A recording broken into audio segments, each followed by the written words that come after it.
So Bring a Trailer started as just a daily feed of interesting cars that I was finding. Yeah, there wasn't a business model. It wasn't aimed to be a marketplace. What happened is it was just a way for me to talk about things that I'm looking at anyway. Even still to this day, I look at car classifieds online all over the internet, just finding cool stuff, sort of treasure hunting. And so doing that and putting it in one place is what brought an audience there. And then once there was an audience, it kind of made sense for people to list their own cars there. And then you have what you see today, which turned into an auction model. My name is Randy Nonnenberg. I'm the president and actually the co-founder of Bring a Trailer from back in 2007. I love racing Ford vehicles from the 60s, but also, just like the website, my tastes are all over the place. So I like early four-wheel drive off-road vehicles. I like rally cars from the 80s and 90s, and I like muscle cars.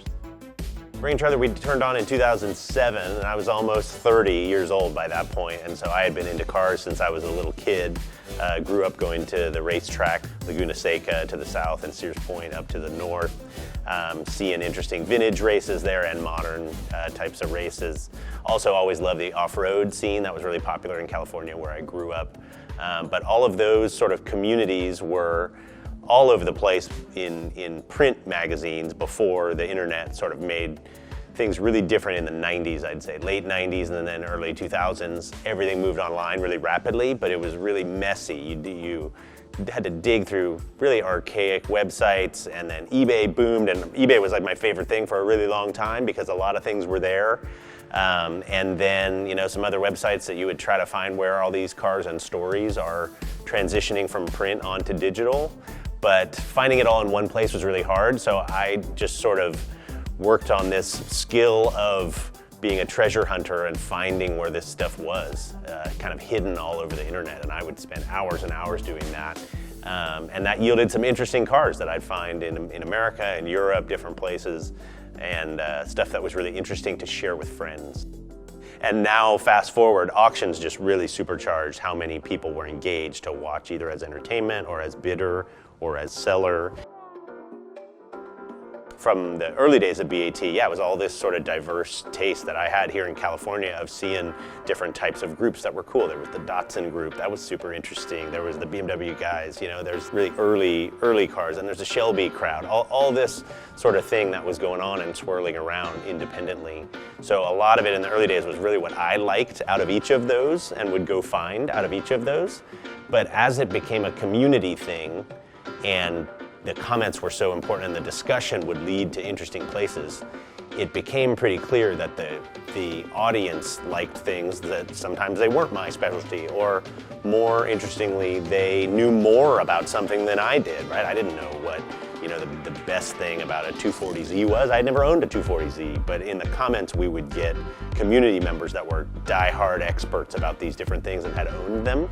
And that was really a cool internet dynamic of that shared knowledge that they could all bring. And that's what really started to build this community knowledge bank, which has carried through and made auctions what they are on BaT.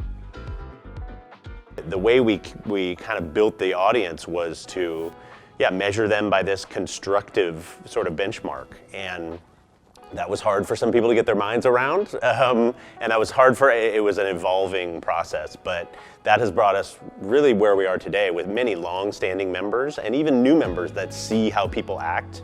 And there's sort of pillars of mutual respect and helpfulness and read things before you say things, and different sorts of components that we just wanted to be different than other parts of the internet and commenting communities and social media. And it has worked to create a community that's really positive.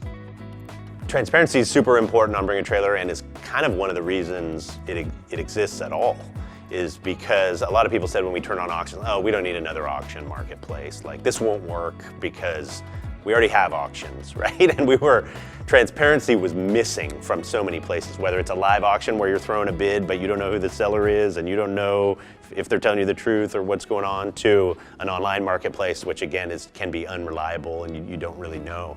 And for a new user, reading through some comments, learning how the discussion goes, watching a couple auctions go. They go 7 days a week, so you can kind of pick some favorites, and watching before you engage is pretty common for folks. Joining at a Bring a Trailer reunion or other event is a great way to do it. Our staff is there. Our staff is all passionate about these kind of crazy vehicles that we have on the site every single day, and we love to talk to people about them. So come on out. That's a great way to go, by finding those events on the calendar. And you can also just check out bringatrailer.com and see it there.